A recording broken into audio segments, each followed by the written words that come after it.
Muito bem, queridos. Obrigado por esse momento. Agora vamos partir para a palavra. Gostaria que vocês já ficassem com a Bíblia aí no colo. Se está no celular não tem importância, mas desliga a internet, tá? Presta atenção. Nós vamos falar de um assunto assim. Hoje a mensagem é bem pastoral, tá? É bem pastoral. Você que tem filho, né? Você tenta de tudo cuidar do seu filho. Você protege ele. Você orienta o seu filho para que ele vá bem. E eu aqui quero fazer o mesmo com a igreja.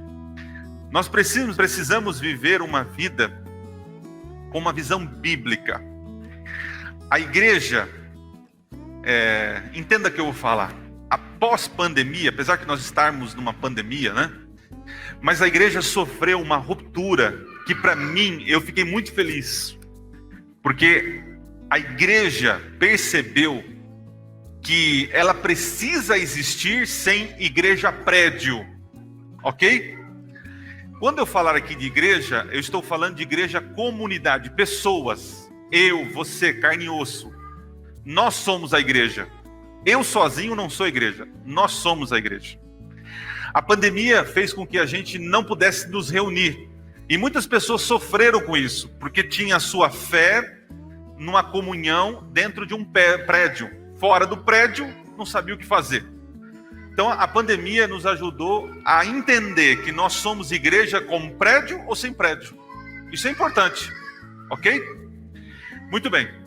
Então chegou a hora de nós, pense bem o que eu vou falar, de desinchar as estruturas prédio, programa, eventos, e começarmos a estruturar, né? Corrigir, aumentar a estrutura do discipulado cristão.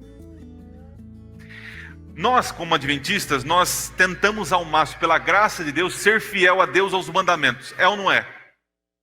Em todos. Não somos perfeitos. Nós caímos, mas pela graça somos perdoados e levantamos e vamos. Só que tem pecados que a gente muitas vezes ignora, porque não está nos 10 mandamentos.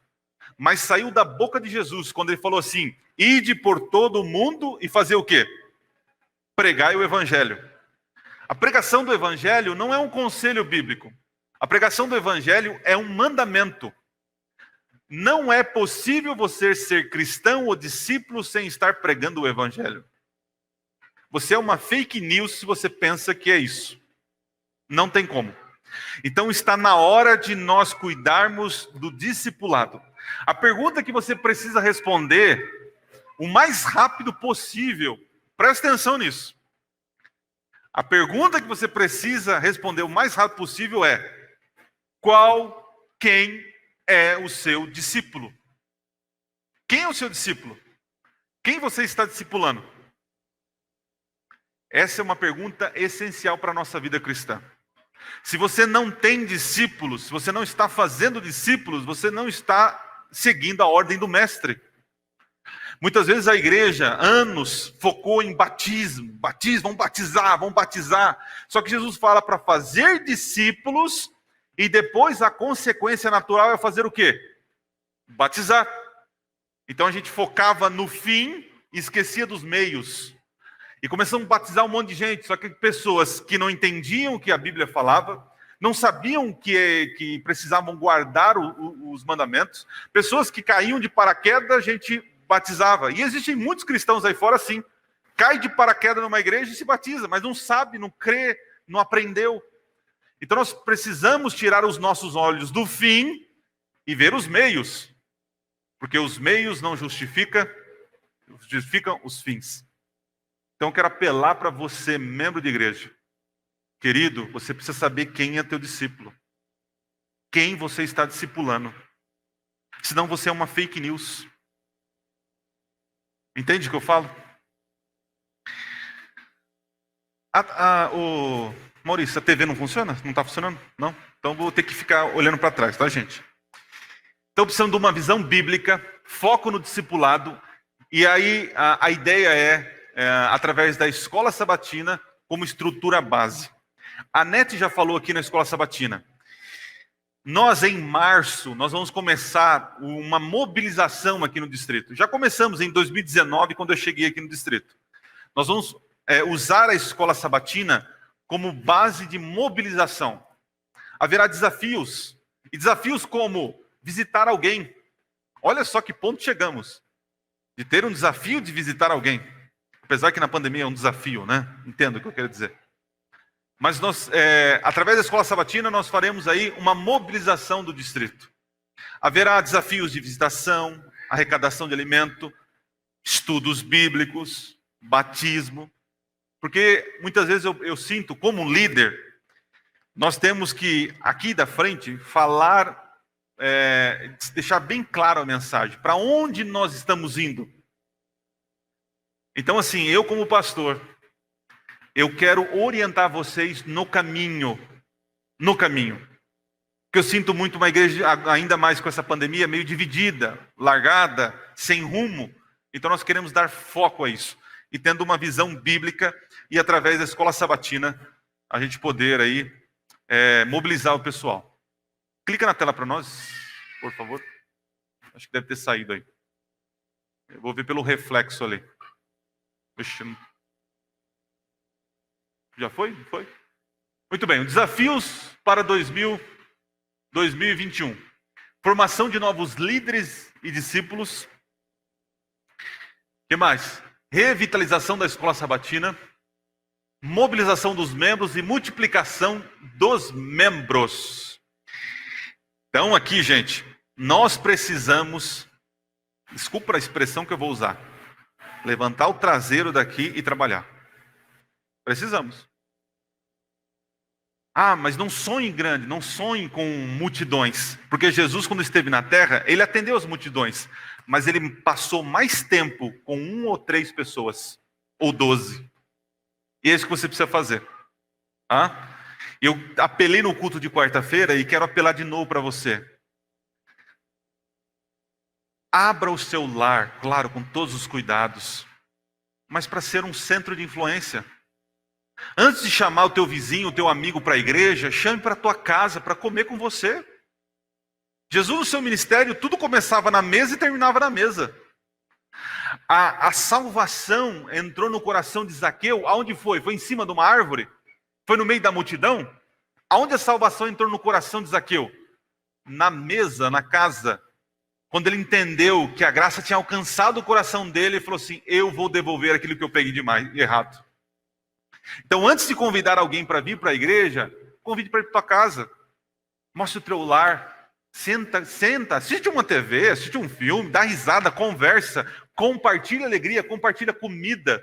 E depois traga para a igreja, para que eles conheçam outros iguais a você, que gosta de compartilhar as coisas que tem.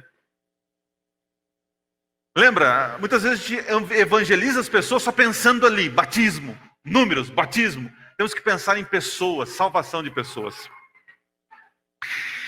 E eu não posso falar aqui um discurso vazio. Já conversei com a minha esposa e nós vamos começar um pequeno grupo lá na garagem da minha casa. E aí minha esposa falou assim: amor, eu tenho medo. Eu falei: medo da pandemia? Não. Qual medo? Medo que as pessoas não venham, nos rejeite, ache que a gente somos crente. E é o medo que nós temos de ser rejeitado, é ou não é? Lembra Ezequias, que poderia ter mostrado todo o poderio de Deus, né? Mas ele mostrou toda a sua riqueza, porque o medo de ser rejeitado pelos caldeus. E aí eu saindo ontem para ir para um pequeno grupo de jovens, eu estou saindo, né, de casa com a minha maleta e tal, aí eu vejo meu vizinho, que eu não converso muito com ele, a gente não tem muito contato esse ano. E eles, olha só, bateu uma inveja santa aqui no coração, né? Ele tirando da casa dele uma caixa desse tamanho assim, ó. Uma TV de 70 polegadas, que ele tinha comprado. Falei: olha, tá podendo, o vizinho aí, né? Aí eu falei: opa, agora vai, hein? Ele falou: vai. Aí conversei um pouquinho com ele. Aí falei assim: amigão, a gente está aqui quase um ano, por causa dessa pandemia, a gente não conversou, não nos conhecemos direito, né? Eu estou pensando em abrir aqui a minha garagem, meu lar aqui, para a gente bater um papo, conversar, comer alguma coisa, dar uma risada, contar piada, fazer uma oração. Né? Depois que eu falei da piada, de comer, aí eu falei da oração. Aí falou, nossa, vai ser legal, vamos sim, minha família vai sim, pode falar o dia, a gente vai. Então, queridos, nós precisamos abrir nosso lar para ser um lar de esperança. É um desafio para você. Não fique jogando um fardo nas suas costas que você tem que abrir a sua casa para batizar pessoas. Não, você tem que abrir o teu lar para ser esperança para as pessoas. Lembra que eu sempre falo, nós não somos agentes secretos de Jesus. Nós não somos. Muito bem. Então, o desafio está lançado. Temos que ser testemunhas. Testemunhas. Vamos seguir aqui. Há um texto da escritora Ellen White que ela diz assim, algo muito interessante, né? Fazendo uma leitura bíblica, ela escreve o seguinte: o derramamento do Espírito de Deus, o qual ilumina a terra toda com sua glória, não ocorrerá sem que tenhamos um povo o quê, gente? Esclarecido. Não pense você que recebe o Espírito e você nem sabe que Espírito é isso que está acontecendo. É um povo esclarecido. Que conheça por experiência o que representa ser o quê, gente? Membro de igreja? Cooperador de Deus. Cooperador de Deus. Quando tivermos uma consagração completa, de todo o coração, ao serviço de Cristo, Deus reconhecerá esse fato, mediante um derramamento sem medida de seu Espírito. E essa é a promessa bíblica. Mas com a condição, entretanto, todavia, isso não acontecerá enquanto a maior parte dos membros da igreja não forem o quê? Cooperador de Deus. Quanto é a maior parte? 50 mais 1, matematicamente falando. Mas Deus quer que 100% da igreja. Mas enfim, ele fala a maior parte, porque ele sabe que não são todos que vão ser salvos. E não são todos que estão interessados em ser usados pelo Espírito.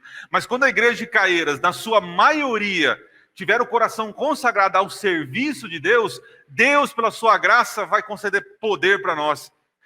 Sabe aquele esforço grande que nós fazemos para testemunhar? Mas quando o corpo de Cristo tiver o mesmo pensamento, o poder do céu virá. E facilmente falaremos e seremos ouvidos, querido. Vocês perceberam que o derramamento do Espírito Santo não acontece quando o pastor é consagrado, ou quando o diácono é consagrado. O derramamento do Espírito Santo acontece quando a igreja se junta como um corpo, sem preconceito, sem mimimi. É uma igreja unida. É claro que estamos vivendo em momentos que a pandemia tem nos ensinados a ficar afastados. Mas há uma profecia e há uma orientação de Paulo que diz que não podemos deixar de congregar. Com todos os cuidados, vamos continuar nos reunindo. Estamos num campo de batalha. Lembremos, você pode não morrer de Covid, mas pode morrer de outra doença. Não podemos nos acovardar. Claro, com todo respeito a pessoas que perdemos por essa enfermidade.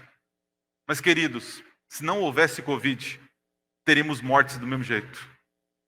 É uma triste realidade. Continuando. Olha só que interessante. Para quem trabalha na área da psicologia, ou já teve algumas aulas sobre aprendizado, né, no ramo da pedagogia, os estudos mostram que existem maneiras que nós aprendemos, que nós absorvemos o conteúdo. Então, é mais ou menos assim. Você está assistindo agora essa aula, essa palestra, esse sermão. O cérebro tende a absorver 5%. 5%. Se você só ouviu isso, tudo que eu falei aqui, você vai reter 5%. Mas, se você, além de ouvir, você agora vai ler. Você lê aquilo que foi falado, ou está lendo nas escrituras, então há um aumento do aprendizado. Então você já vai para 10%. E se você então agora utiliza recursos audiovisuais, com figurinhas, imagens, igual eu estou fazendo aqui, ó.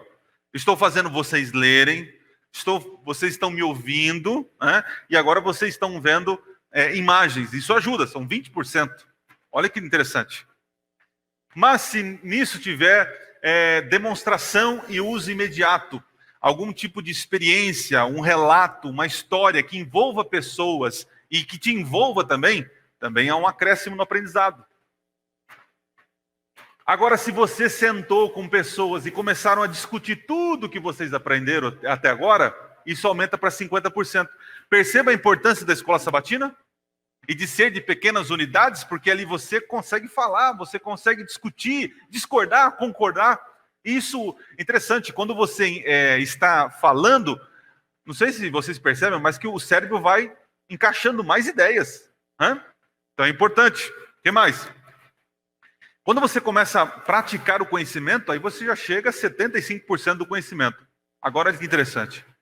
Quando você ensina outras pessoas, você acaba aprendendo mais ainda. Então, quanto mais envolvidos nós formos, mais nós estaremos aprendendo sobre o reino de Deus. Vou dar um exemplo bobo aqui, banal. Todo mundo que foi fazer um bolo pela primeira vez, usou o quê para fazer o bolo? Uma receita. Aí você viu lá a receita e vai e faz. Vai a receita, vai e faz. Beleza. Chegou um momento que você viu tanto a receita, que você praticou tanto fazer o bolo, que você agora não precisa mais de receita. Você faz sem ver a receita.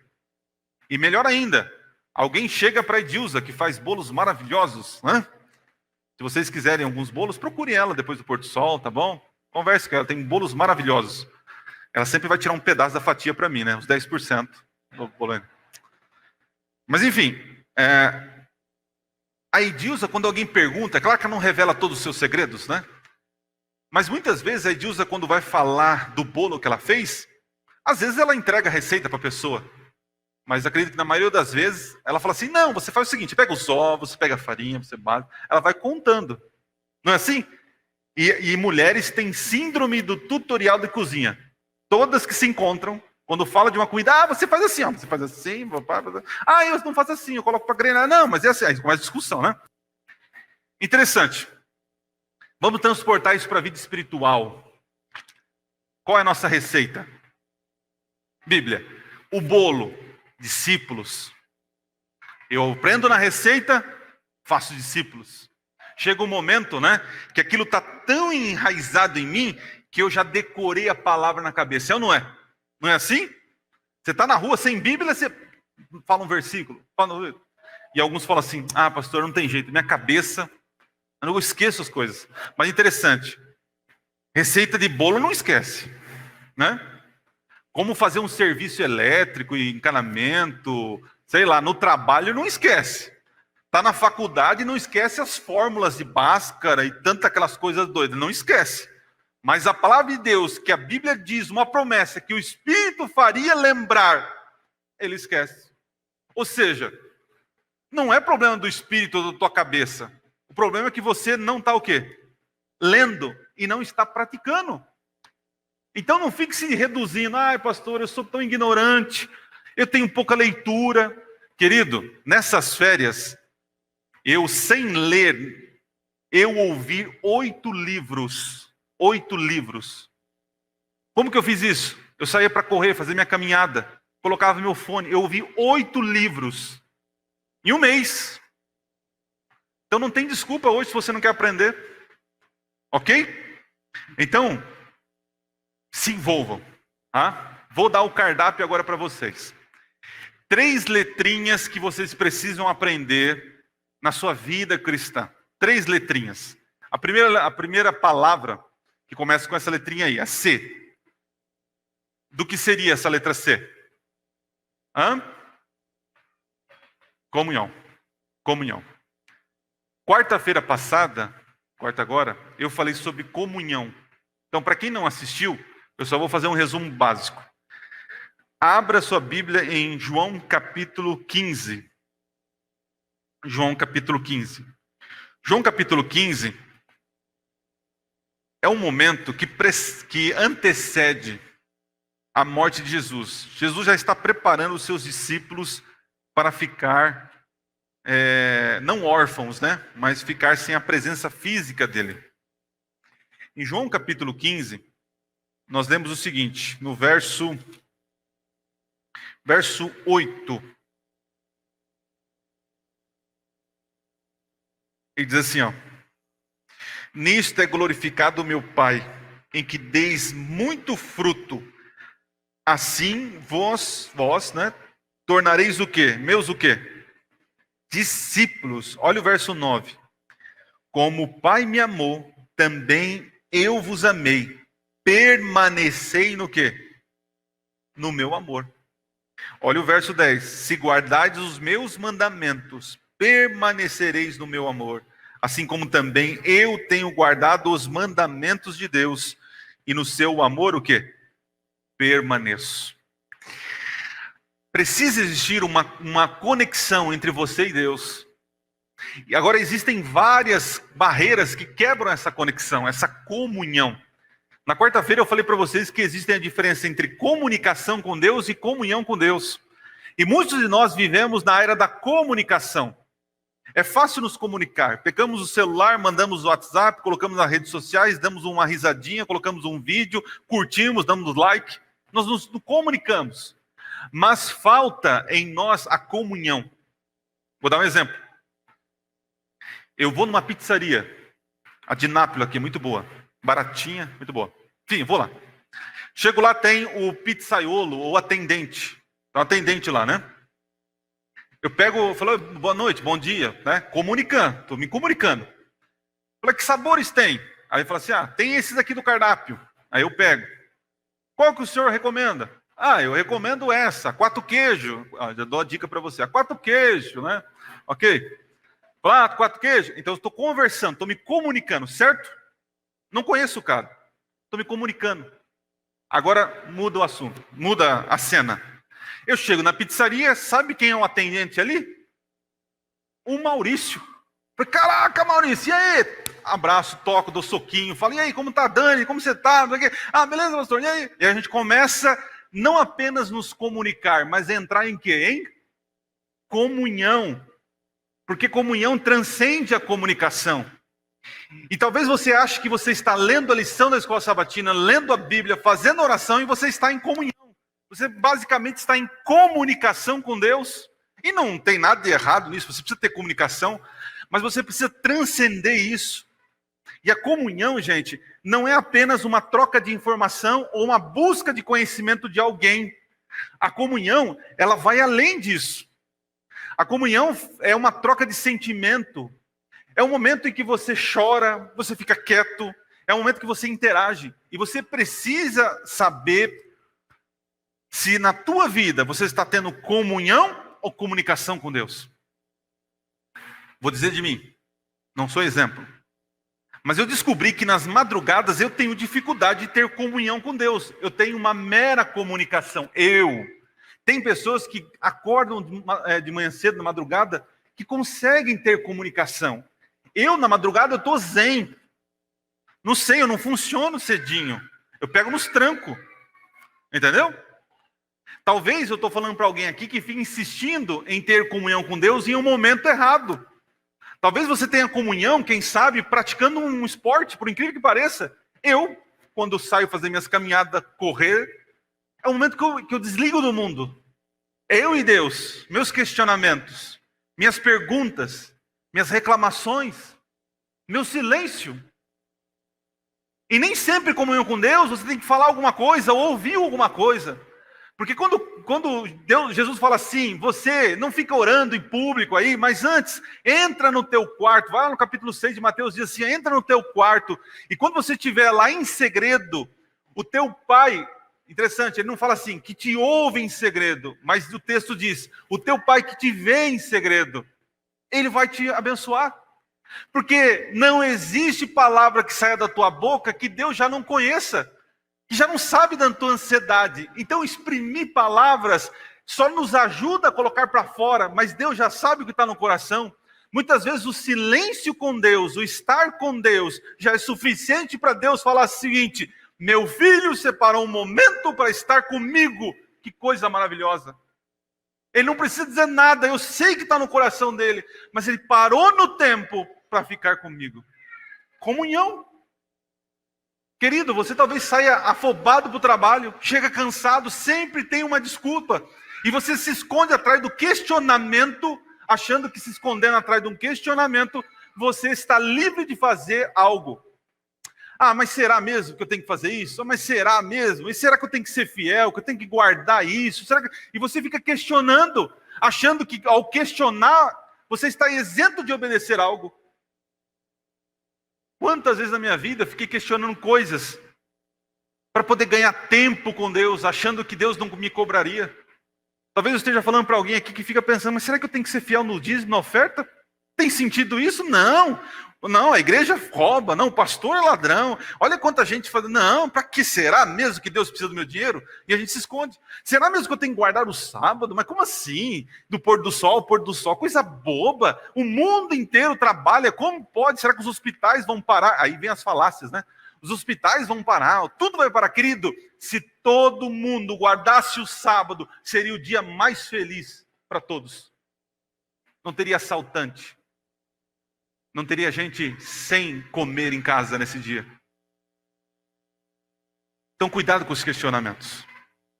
Não é pecado ter dúvida, mas ficar questionando para se esconder da sua fidelidade, aí é um problema. E muitas vezes a comunhão com Deus, ela é quebrada. Não quando você para de orar e ler, mas quando você cai em pecados. Quando você cai em pecado. Então reveja, não só a sua vida de oração, de estudo da palavra, mas reveja se você está tendo comunhão com Deus. Vou dar um exemplo simples. Eu e minha esposa, nós passamos do limite da comunicação, nós entramos em comunhão. Porque a comunhão, como eu falei, não precisa de palavras, é só ela olhar torto para mim, já sei que eu vou apanhar, entende? Já tem uma ligação. Eu olho para ela, ela já sabe, eu já sei o que está acontecendo. Então a gente passa, transcende. Agora veja, eu estou em comunhão com ela, mas aí eu faço algo que desala.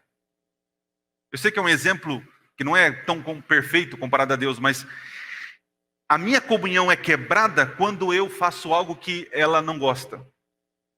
Só que para compensar essa comunhão quebrada, o que eu faço? Eu vou conversar com ela. E converso sobre tudo, menos do pecado que eu cometi. E achando que tendo interação com ela, eu vou me ligar na comunhão. Mas enquanto eu não reconhecer o meu pecado e pedir perdão, a comunhão ela não é restaurada. Você que é casado sabe o que eu estou falando. A mulher vai te responder, vai te ouvir, mas ela não vai ter mais ligação. Enquanto você não falar assim, querida, eu errei, me perdoe. Então pode ser que alguém aqui esteja tentando se conectar com Deus, querendo comunhão, achando que lendo, estudando a Bíblia, sem antes pedir perdão e ser fiel ao Senhor. Qual é a palavrinha que precisamos aprender? Comunhão. Segunda palavrinha, e a primeira letra é R. O que? R do quê? Tem certeza? Valendo o carro do Osmar. Vamos para Atos capítulo 2. Abra a tua Bíblia. Ali um exemplo de relacionamento. O momento em que Jesus subiu ao céu. E agora eles precisavam avançar na missão. Havia um grupo de crentes que queriam ser fiel ao Senhor. E esses crentes começaram então a se unirem. E olha que coisa linda. Atos capítulo 2, verso 42. Atos 2, capítulo 42. Diz o seguinte: e perseveravam no que, gente? Na doutrina dos apóstolos, e na comunhão, no partir do pão e nas orações.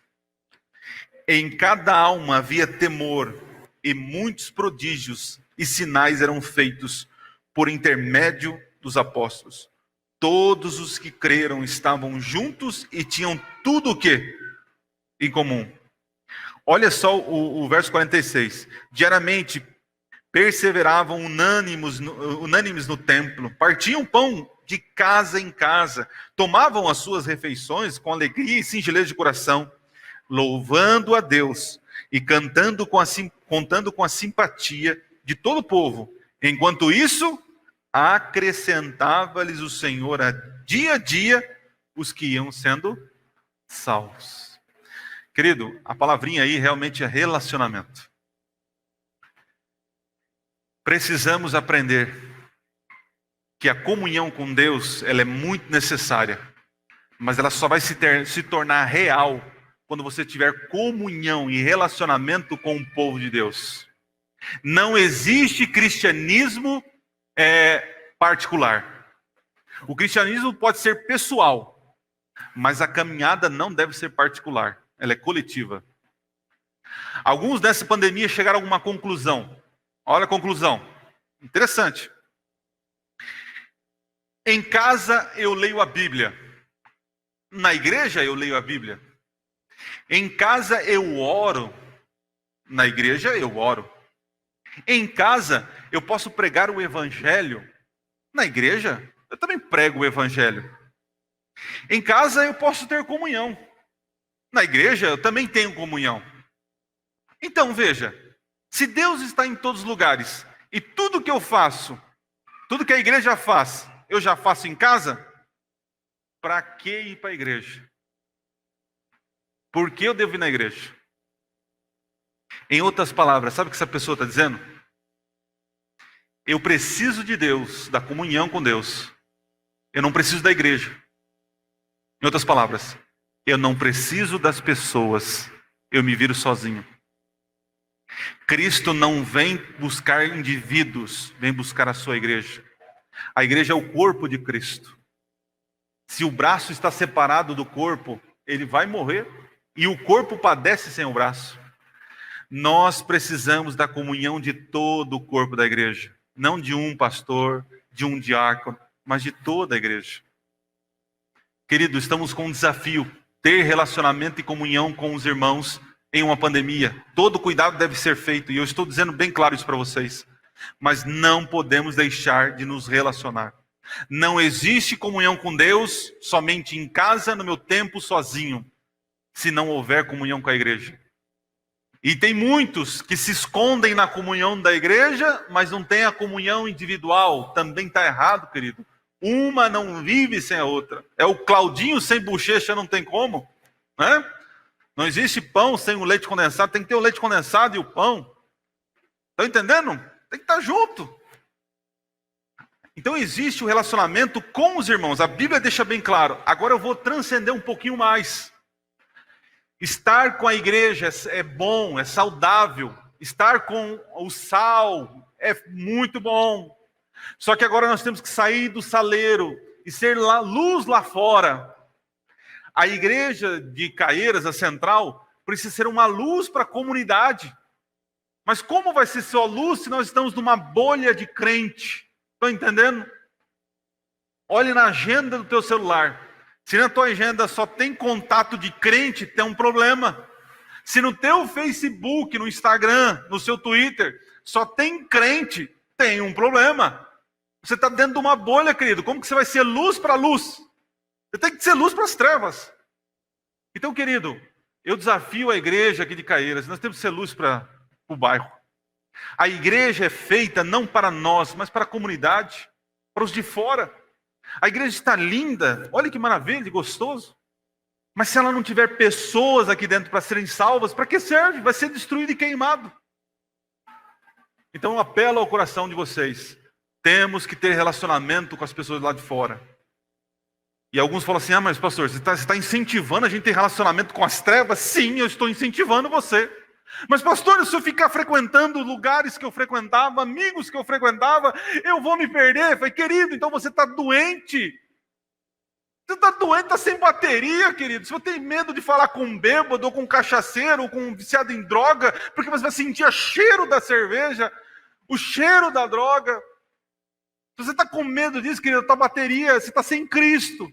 Porque Cristo deixou o céu e a glória para viver entre os pecadores e não se tornou pecador. Ele é luz nas trevas. Se você tem medo de estar na faculdade e estar num grupo de pessoas que tem ali homossexuais, ladrões, maconheiros, adúlteros, aí você fala assim, não vou me envolver. Você tem que ir lá, querido. Não que você é melhor que ninguém, mas você é luz para essas pessoas. Estamos vivendo no mundinho dos crentes, os adventistas, é o crente, é a igreja, é JA, é programa na igreja, é ministério não sei o quê. E o povo precisando lá fora. Ninguém hoje quer entrar numa igreja, querido. Entenda isso. Acabou o momento das pessoas. Se o crente não quer voltar para a igreja, você acha que o pessoal lá fora vai querer vir para a igreja? Se a igreja não for atrativa, não com programas, mas com um coração convertido, se as pessoas não virem nós, desejem salvá-las, vocês acham que eles vão entrar aqui na igreja? Não vão entrar nesse clubinho aqui não, um clube de chato, que fica olhando saia, roupa, o que fala, deixa eu falar. Mas se o pessoal lá fora vê que nós somos um grupo de amor, que temos amor entre si, mas que compartilhamos amor e recebemos a todos, essa igreja vai ficar lotada de pessoas.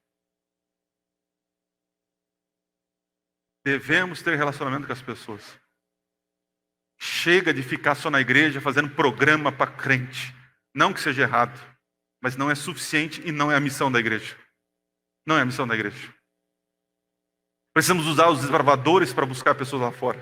Precisamos usar o ministério da mulher para salvar pessoas lá fora. Precisamos usar o ministério da família para salvar as famílias lá fora. Claro, também os de dentro. E eu preciso que vocês tenham essa visão. Vamos para a última letrinha. E agora é o quê? M de quê? Missão. Estamos falando de CRM. Comunhão, relacionamento e missão. O que falar de missão? Vocês perceberam que é algo natural eu ter comunhão com Deus, comunhão com a igreja, ter relacionamento com a igreja, é natural que aconteça o quê? A missão. É a missão. Deus, quando implantou em nós a graça do perdão, quando você aceitou Jesus e Ele colocou no teu coração a graça de perdoar teus pecados, junto com a graça, veio o instinto de salvação. Muitos receberam a graça, mas têm tapado os ouvidos para o instinto de salvação. Então, assim, faço um apelo para você, igreja. Quer manter a sua fé firme no Senhor, quer ser inabalável diante das dificuldades, compartilhe Cristo. Compartilhe Cristo. Eu já contei algumas histórias para vocês assim, que já aconteceu na minha vida. Eu lembro uma vez que estava noivo, tinha acabado de casar, estava casado, cheio de dívida, porque comprei guarda-roupa, né? Eu fiz igual Ezequias, né? Só que não tinha as glórias de Ezequias. Falei assim, amor, escolhe o guarda-roupa que você quer. Ela, quero esse. Cheque. Escolhe a cama. Cheque. E aí, depois que a gente usa uma semana o guarda-roupa, a cama, fala, agora tem que pagar. Falei, meu Deus, como fui displicente. Senhor, tenha misericórdia, eu preciso de trabalho, Senhor. Eu não quero que chova na minha conta, eu sei que isso não vai acontecer, mas me dá trabalho e saúde para conseguir pagar. E eu lembro que eu consegui um trabalho, né? Eu era eletricista encanador e eu consegui um trabalho. Eu empreguei uma casa, empreitei o encanamento e a elétrica da casa. E eu cheguei naquele serviço, gente, animado. Oh, animado! Deus ouviu minhas orações. Deus ouviu minhas orações. E aí eu falei assim, agora que Deus ouviu as minhas orações, eu quero ser grato a Deus. E como eu posso ser grato a Deus? Eu quero salvar pessoas nessa construção. Tinha muitas pessoas trabalhando ali. E aí então eu fiquei andando ali, né, conhecendo as pessoas. Falei, Senhor, quem que é que eu vou pregar o evangelho? Olhei para todos os colaboradores, né, funcionários, lá abrindo buraco, quebrando pedra, fazendo massa. Todo mundo de capacete azul. Não sei se vocês conhecem essa diferença, né? Capacete azul, outras cores são o pessoalzinho da mais baixo ali, né, da construção. E aí eu vi um senhor de cabelo grisalho, de capacete branco, com a planta da obra assim. Falei, Senhor, o Senhor quer que eu pregue para o mestre de obras, Senhor? Entendi, Senhor. Vou pregar para o mestre de obras. Beleza, Senhor. Veja, eu perguntei e eu mesmo respondi a oração, né? Você vê como que é as coisas. E aí eu lembro uma vez que estou dentro de um quartinho, estou lá com a marreta e a talhadeira, quebrando a parede lá para colocar caixinha, né, interruptores, né? E aí ele, o mestre de obras, estava em cima do andaime, ajudando o pedreiro a rebocar o estuque, né, o teto. Ele estava ali orientando, pegava massa, jogava, então, você vai assim. E eu falei, é agora. Ele não tem para onde correr, ele está dentro do quarto, né? Aí eu falava assim, seu Luiz, ô Adriano, o senhor tem religião? Não, não, não, eu era católico, sou católico, mas eu sou daquele não praticante. Falei, esse tá perfeito, não tem religião? Mas não, seu Luiz, o senhor lê a Bíblia? Olha, eu tenho Bíblia em casa, Adriano, mas não leio. E nisso entrou um servente com uma carriola. Ô, Adriano, eu tenho uma Bíblia em casa. Eu falei, tá bom, beleza. Ô, seu Luiz, o senhor sabia que na Bíblia tem isso? E o servente parou, né? E ficou me ouvindo, né? E o seu Luiz falava assim, rapaz, joga a massa aqui. Aí o servente me ouvindo e jogando a massa.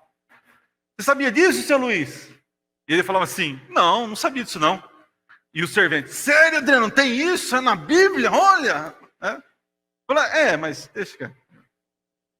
Ô, seu Luiz, sabia que na Bíblia assim, fala assim, tal. Ele falou, Adriano? Não sabia não.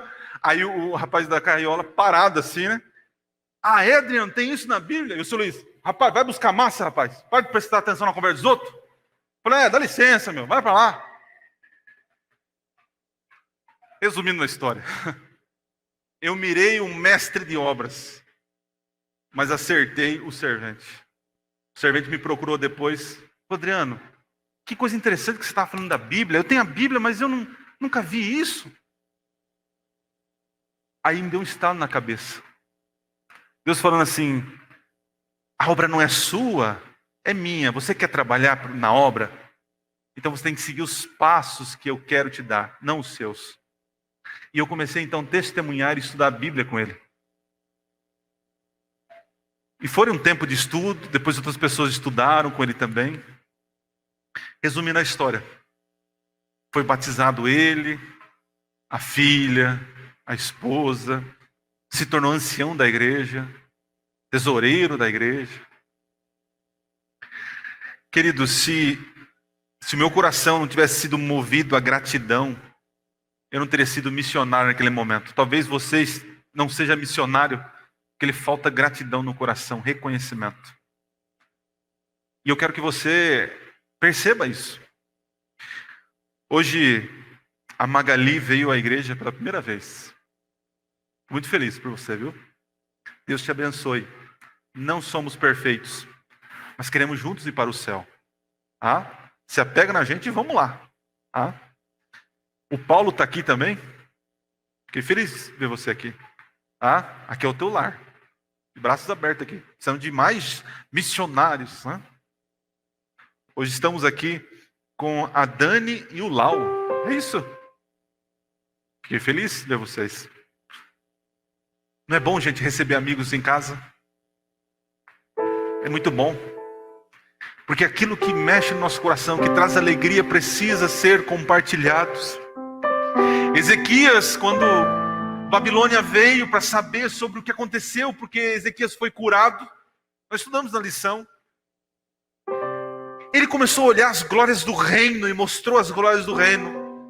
E um caldeu, que futuramente ia ser a grande nação do mundo, poderia ter se convertido, se Ezequias falasse assim, tudo que eu tenho vem das mãos do Eterno.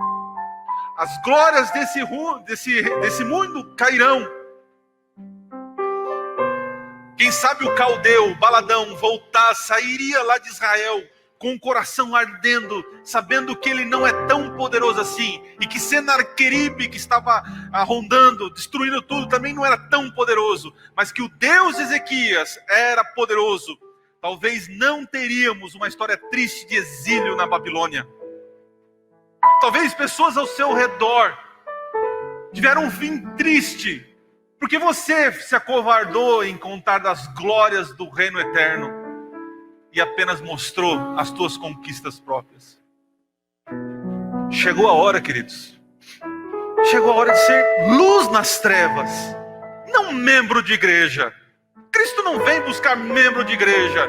Cristo vem buscar a igreja, os consagrados à obra do Senhor. Enquanto o Jocil, ele vai cantar uma música, você vai ter que responder o seguinte no teu coração: como está minha comunhão com Deus? E eu expliquei o que é comunhão. Seja sincero. Se possível, pega na sua Bíblia e anota aí o dia e a hora, a data que você se questionou sobre a sua comunhão. Como está seu relacionamento? Você está achando que vai para o céu sozinho, de Uber, e você dirigindo? Não vai. Tem que ter relacionamento. Outro dia encontrei um irmão e falou assim: pastor, eu não vou mais na igreja. Eu falei: por quê? Pastor, só tem problema. Fulano é chato, fulano faz isso, fulano faz aquilo, e os meus projetos ninguém abraça. Falei: querido, Deus fez a igreja para a gente viver com os diferentes. Deus não criou um socialismo perfeito de comunhão aqui nessa terra. Não é o sonho dele nessa terra ter um comunismo perfeito, mas só irá no céu. Você vai ter que conviver com a chatice dos outros, e os outros vão ter que conviver com a tua chatice. Falei para ele: mas querido, não existe igreja perfeita. Ah, mas pastor, eu vou numa outra igreja. Lá eles buscam o Senhor também. Não é adventista. Porque então você vai ter dois problemas. O primeiro é que você está achando que lá não tem problema. Vai ter problema. E o segundo, você está indo para um lugar que não segue toda a palavra. E isso é perigoso. Isso é perigoso.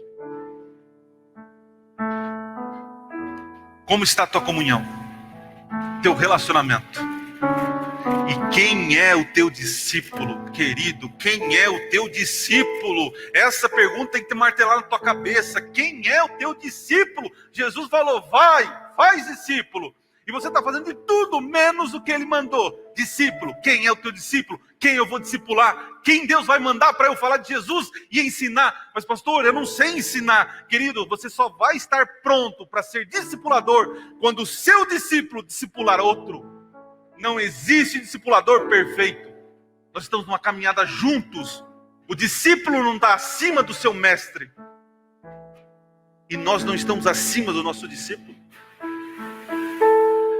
Ore a Deus e peça: Senhor, quem o Senhor vai mandar? E não fica mirando o mestre de obras como eu fiz. Porque Deus usa coisas estranhas para nós, para destruir a sabedoria desse mundo e orgulho.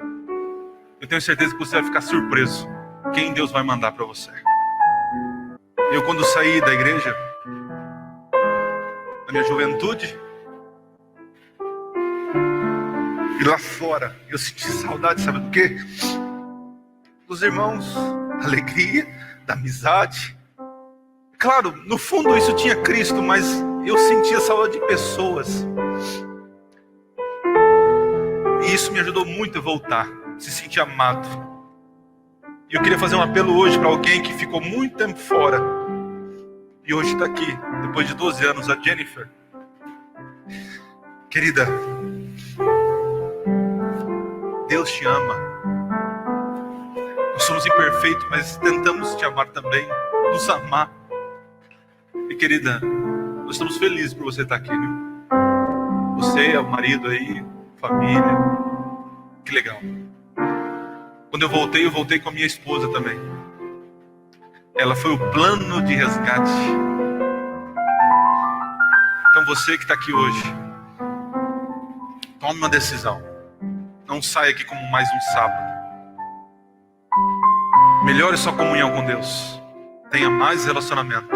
E tenha um coração na missão.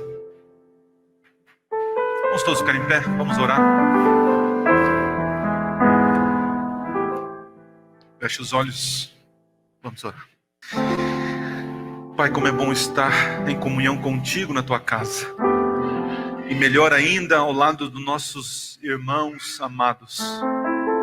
Somos diferentes, temos educação e costumes diferentes, mas a tua cruz, a tua graça nos une. E agora, em espírito e verdade, nós louvamos o Senhor pela graça de Jesus sobre nós. E pedimos que a tua graça, que nos perdoe, também nos ajude a ampliar nossa comunhão com o Senhor. a termos mais relacionamento com os irmãos e também com aqueles que estão nas trevas. E por favor, Pai, que haja em nós um coração missionário. Nos ajude a ser pessoas que em 24 horas pensamos em salvação de pessoas. Estamos gratos porque lemos a Tua palavra, porque louvamos o Senhor, porque nos reunimos. E agora, como ministro do Evangelho, eu peço que o Senhor envie esta igreja para a comunidade, para ser bênção para as pessoas. E que quando retornarmos aqui no próximo culto, possamos celebrar a comunhão individual e a comunhão coletiva. Que a graça de Jesus, a comunhão de Deus o Pai e a consolação do Espírito esteja sobre todos nós. E a igreja diga: Deus abençoe vocês.